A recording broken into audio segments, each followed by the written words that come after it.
नमस्कार, स्वागत है आपका इंडिया की दहाड़ में। इस समय हम लोग आए हैं संपूर्ण आरोग्यायाम में और आपको नाम से ही पता चल गया होगा कि यहाँ पर क्या कुछ होता है। और Patanjali wellness, yoga, Ayurveda and naturopathy, यहाँ पर कहते हैं कि पुरानी पद्धति के तहत, जैसे पुराने समय में प्राचीन भारत में आयुर्वेद के तहत लोगों का इलाज किया जाता था, उसी के पद्धति पर चलते हुए लोगों को बीमारियों से निजात दिलाने का काम किया जाता है।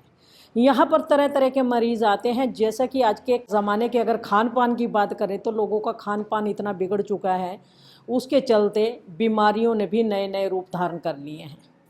लेकिन अगर आप एलोपैथिक दवाइयाँ लेते हैं, वहाँ पर आप दवाइयाँ लेते ज़रूर हैं, एक बीमारी आपकी ठीक ज़रूर हो जाती है, जल्दी आराम आ जाता है, लेकिन बाद में आपको पता चलता है कि एक बीमारी में आपको आराम मिला और दूसरी बीमारी आप घर लेकर के आए हैं, लेकिन जब तक आपको पता लगता है तब तक बहुत देर हो चुकी होती है। तो आइए इसी चीज़ के लिए आज हम आपको लेकर आए हैं संपूर्ण आरोग्यायाम में, और यहाँ पर किस तरीके से इलाज किया जाता है ये चीज़ भी दिखाएंगे। आज जो एक शख्स हमारे सामने है और डॉक्टर साहब भी हैं, उनसे भी बातचीत कर लेते हैं। डॉक्टर साहब, इस समय एक मरीज है आपके पास, किस चीज़ के इलाज आप लोग कर रहे हैं ये, और क्या?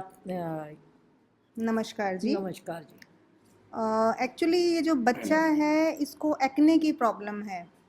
एक्ने क्या है, इसमें फेस पे पिंपल्स आ जाती हैं, वो देखने में भी थोड़ी अच्छी नहीं लगती हैं। और जैसे कि इस बच्चे का एंट्रेंस है तो वहाँ पे भी ये एनडीए में है बेसिकली इसका एंट्रेंस, तो वहाँ पे भी इस चीज़ को लेके ही इसका सिलेक्शन अटक गया। तो हमारे पास काफ़ी पेशेंट्स आते हैं, ये भी किसी पेशेंट की रेफरेंस से ही आया है, जहाँ पे पूरी तरह से एक्ने है, कोई भी स्किन प्रॉब्लम है, वो लीच थेरेपी से बहुत अच्छा रिजल्ट आता है और वो ठीक हो जाता है। अब हम इसको लीच तो लगाएंगे ही, उसके साथ साथ हम इसके पेट का भी इलाज करेंगे, क्योंकि स्किन प्रॉब्लम मैक्सिमम टाइम्स तभी होती हैं जब आपको कब्ज़ की प्रॉब्लम हो, आपको एसिडिटी हो, मतलब पेट में गर्मी है। तो हम सुपरफिशियली काम करेंगे लीच से, जो कि इसके जो एक्ने हैं, जो पिंपल्स हैं, वो साफ़ हो जाएंगी। और अंदरूनी तौर पे हम करेंगे पंचकर्मा से, जिसमें कि हम इनके पेट की सफाई करेंगे, कब्ज़ पे काम करेंगे, ठंडे गर्म की सिकाई करेंगे, फिर बस्ती करेंगे, अनीमा देंगे, तो उससे बहुत अच्छा रिज़ल्ट आएगा। जब इसका आप दोबारा भी आके शूट कर सकते हो, जब इसका एक्ने एकदम ख़त्म हो जाएगा। इसमें टोटल 15-20 दिन लगेंगे, मैं ऐसा नहीं बोलूँगी कि एक ही सिटिंग में ठीक हो जाएगा, इसको लगेगा थोड़ा टाइम, पर ये 100% क्योरेबल है। लीच थेरेपी और गोधन अर्क, ये सारी चीज़ें मिलके बहुत अच्छा काम करते हैं स्किन डिजीज़ में। डॉक्टर साहब, अभी आप ये कह रहे हैं लीच थेरेपी, क्या है ये थेरेपी? लीच थेरेपी की अगर बात की जाए, लोगों को समझ में भी नहीं आने वाला, शायद एक इंग्लिश का वर्ड है लीच थेरेपी, अगर हिंदी में बात करें तो क्या कुछ है ये? लीच थेरेपी क्या है? बेसिकली जलोका, जिसको हम बोलते हैं जोक, इसको भगवान ने ऐसा ही बनाया है कि ये जो प्योर ब्लड है, ऑक्सीजनेटेड ब्लड है, उसको ले ही नहीं सकती है। ये इम्प्योर ब्लड बेसिकली सक करती है, ठीक है, जो डीऑक्सीजनेटेड ब्लड होता है।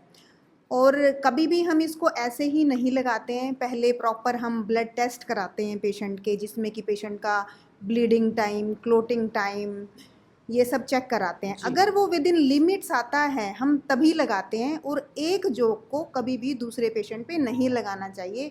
बहुत सारे क्वैक्स बैठे हुए हैं जो एक पेशेंट पे लगाई, फिर उसी को उसको फ्रेश करके दूसरे पे लगा देते हैं। नहीं, ये बहुत ही रिस्की है, जानलेवा है।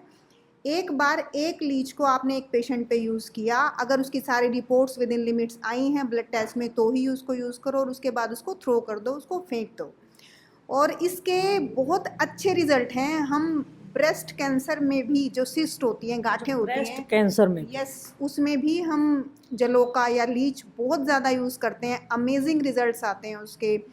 कहीं पे भी कोई कितना ही पुराना घाव है, वो नहीं भर रहा है, ठीक है, उस पे हम लीच का प्रयोग करते हैं। फेस पे पिंपल्स हैं, उसमें हम यूज़ करते हैं। आपको घुटनों में दिक्कत है, वहाँ पे हम इसको लगाते हैं। ये कार्टिलेज की रीजनरेशन में भी बहुत अच्छी हेल्प करती है। और भी ऐसे ही बहुत सारे इसके यूज़ हैं, पर हाँ, जब आप एक बार देखोगे, इसको अपनाओगे, तभी जान पाओगे कि एक्चुअल में ये चीज़ है क्या।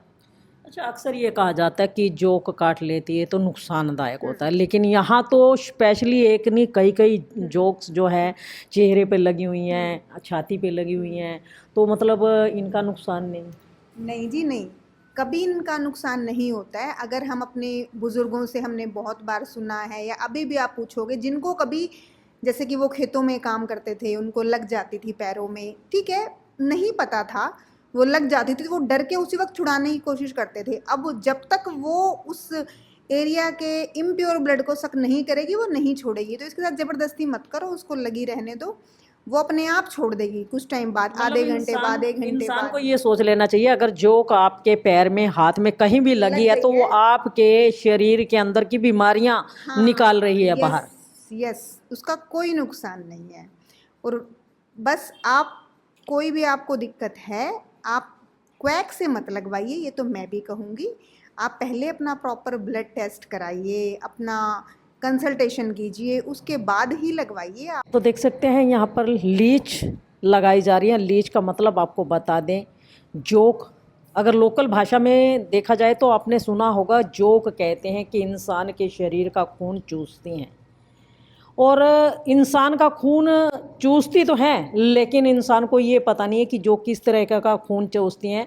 अगर आपके शरीर में कोई गंदा खून है जो आपके शरीर के लिए हानिकारक है, जो आपके शरीर के लिए फ़ायदेमंद नहीं है, वो खून जो है जोक चूस लेती हैं। और जो वो गंदा खून इंसान के शरीर से निकल जाता है तो उसके बाद धीरे धीरे इंसान के शरीर से बीमारी भी निकलनी शुरू हो जाती है। और इस बच्चे के चेहरे पर पिंपल्स थे, और देखिए जहाँ पर पिंपल्स थे और जो मोटे मोटे दाने कहते हैं या फुंसी कह लेते हैं, लोकल भाषा में कहे तो फुंसियाँ सी निकल आई। उन फुंसियों को देखते ही देखते जोक ने पकड़ लिया। हालांकि अब पूरे चेहरे पर ये जोक कहीं नहीं जाएगी, ये जोक वहीं चिपकी रहेगी जहाँ पर पिंपल्स थे, और वहाँ पर ये जो खून है उसको चूसते चूसते ये जोक, जो पतली पतली जोक थी, वो धीरे धीरे जो है मोटी होनी शुरू हो गई। शुरू में हमने दिखाया था, क्योंकि ये जोक जो है इस बच्चे के शरीर के अंदर से जो गंदा खून है उसको सारे को धीरे धीरे चूसती हुई, ये जब वो पूरा गंदा खून इसके चेहरे से निकल जाएगा तो उस समय ये जोक ऑटोमेटिकली इसको छोड़ देंगी, ये कहना है डॉक्टर साहब का।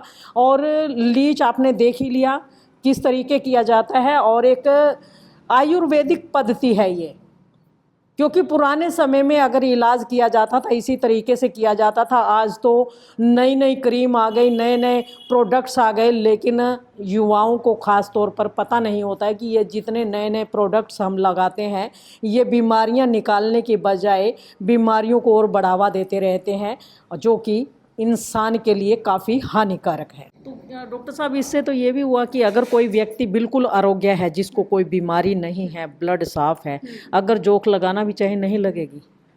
नहीं, ऐसा नहीं है। अब हमारी जो सुपरफिशियल लेयर है उसमें तो इम्प्योर ब्लड ही सर्कुलेट कर रहा है ना, लग जाएगी, उसको भी नुकसान उसको भी नहीं करेगी ये। लेकिन बहुत सारी एलिमेंट्स में इसके बहुत पॉजिटिव रिजल्ट्स हैं। अब कोई भी पेशेंट आ रहा है तो हम ऐसे ही थोड़ा किसी को भी लगा देंगे, जिसको ज़रूरत है उस चीज़ की उसी पे यूज़ करते हैं। आँखों की रोशनी बढ़ाने में भी ये हेल्प करती है। साइनस के जो पॉइंट्स होते हैं हम यहाँ पे भी लगाते हैं, तब भी हेल्प करती है। ट्राइजेमिनल न्यूरैल्जिया एक बीमारी होती है जिसका कहीं कोई इलाज नहीं है सिवाय सर्जरी के, जो कि सर्जरी भी बहुत ज़्यादा सक्सेसफुल नहीं है ट्राइजेमिनल न्यूरैल्जिया के लिए। तो उस केस में लीच मोस्ट इफ़ेक्टिव ट्रीटमेंट है। उसको हम 2 बार 3 बार 4 बार लीच लगाते हैं, क्योंकि उसके जो नर्व सप्लाई है वो ऐसे 5 पॉइंट्स आते हैं, ठीक है जी। तो हम उसके बिल्कुल कान के आगे उसका पॉइंट होता है, यहाँ पे लीच लगाते हैं, उसके 5 पॉइंट्स पे लीच लगाते हैं और बहुत अच्छे रिजल्ट आते हैं। बिल्कुल ट्राइजेमिनल न्यूरैल्जिया का पेशेंट ठीक हो जाता है इससे। तो ऐसे बहुत सारी चीज़ें हैं जो लीच कारगर जिसमें अपना काम करती है। मतलब ये जो लोग कहते हैं पहले कैंसर का इलाज नहीं था, कैंसर का इलाज अब हुआ है, पहले लाइलाज बीमारी थी, ऐसा कुछ नहीं था। पहले भी कैंसर का इलाज होता था लेकिन लंबा चलता था ट्रीटमेंट। देखिए, कैंसर का इलाज पहले भी था, कैंसर का इलाज आज भी है। मैं ये नहीं कहूँगी कि 100% आयुर्वेद ही ठीक करता है या 100% एलोपैथी ही ठीक करती है, नहीं, ये एक होलिस्टिक अप्रोच से ही ठीक होता है। कोई भी पेशेंट अगर अपना अच्छे से खान पान ठीक रखे और आयुर्वेदिक जीवन शैली अपनाए, नेचुरल जीवन शैली अपनाए, बहुत ज़्यादा वो अग्रेसिव मोड में जा चुका है, साथ में कई बार कीमो भी लेनी पड़ती है, कई बार सर्जरी भी करानी पड़ती है, लेकिन हर चीज़ को अपनाएगा तो उसको बहुत अच्छे रिजल्ट मिलेंगे। और अगर शुरुआत के पहले या दूसरे स्टेज में है तो उसको सिर्फ और सिर्फ अपनी जीवन शैली, अपने योग प्राणायाम, अपने अच्छे खान पान से ही उसको कंट्रोल कर सकता है। मतलब कहने का मतलब ये है कि बिना दवाइयों के भी आप कैंसर को आराम दे सकते हैं अगर स्टार्टिंग स्टेज में है। यस, बिल्कुल, ये 100% प्रूवन है। अगर वो स्टार्टिंग के फेज में है तो आप अपने ऊपर अगर कंट्रोल कर सकते हो, अपनी आदतों को सुधार सकते हो, अपने जीवन में योग को बहुत ज़्यादा अगर ला सकते हो तो आप उसको पूरी तरह से क्योर कर लोगे। हाँ, अगर वो 3rd या 4th स्टेज में जा चुका है तब नहीं हो सकता, फिर आपको सारी ही पद्धतियों की हेल्प लेनी पड़ेगी। नाम एक बार डॉक्टर साहब जरूर बता दीजिए अपना। डॉक्टर पूजा शर्मा, संपूर्ण आरोग्यम, पतंजलि वेलनेस, पानीपत। तो देख सकते हैं डॉक्टर पूजा शर्मा हमारे साथ संपूर्ण आरोग्यम पानीपत से हमारे साथ जुड़ी हुई थी और उनका कहना है कि जो लोग ये कहते हैं कि कैंसर लाइलाज बीमारी है, पहले लोग ये कहा जाते थे कि इस कैंसर का कोई इलाज नहीं, लेकिन कैंसर का इलाज उस समय भी होता था जब एलोपैथिक दवाइयाँ नहीं होती थी, क्योंकि ये जो आयुर्वेद है, आयुर्वेद अपने आप में एक संपूर्ण इलाज है, संपूर्ण व्यक्ति को स्वस्थ करने में ये बिल्कुल कामयाब है। पहले डॉक्टरों को वैद्य कहा जाता था, जो वैद्य होते थे वो जड़ी बूटियों का ही इस्तेमाल करके और इस तरीके से, जिस तरीके से ये देखिए जोक जो है, अब पिंपल्स थे चेहरे पर तो जोक के माध्यम से सारा गंदा खून निकाल लिया गया, जो कि एक प्राचीन पद्धति है, उसी के तहत देखिए सारा गंदा खून निकाल लिया जाता है और उसके बाद शरीर में धीरे धीरे आराम आ जाता है। और देख सकते हैं यहाँ पर अब जोक्स जो है, देखिए हमने पहले भी आपको दिखाई थी जब लगाई गई थी, अब ये देखिए जोक्स जो कितनी है मोटी मोटी हो चुकी हैं। जैसा कि डॉक्टर पूजा ने बताया था कि ये जोक जो है पूरा गंदा खून पीने के बाद जो है अपना ये बहुत मोटी मोटी हो जाती हैं, उसी के बाद छोड़ती हैं। ये देखिए धीरे धीरे वो जोक्स जो हैं शरीर से उतरनी शुरू हो गई हैं और देखिए शरीर के अंदर जो भी गंदगी थी, गंदा खून तो इन्होंने पी लिया, लेकिन उसके अलावा जो मवाद थी, जो अन्य जो गंदगी थी शरीर से, वो देखिए धीरे धीरे जो है बाहर आनी शुरू हो गई है। और इसी तरीके से पुराने समय में इलाज किया जाता था और कोई भी बीमारी लाइलाज नहीं होती, बशर्ते इंसान धैर्य, सब्र और प्रकृति का सहारा लेकर के अपना इलाज करवाए तो वो पूर्णतः स्वस्थ हो सकता है। ये कहना है डॉक्टर पूजा शर्मा का।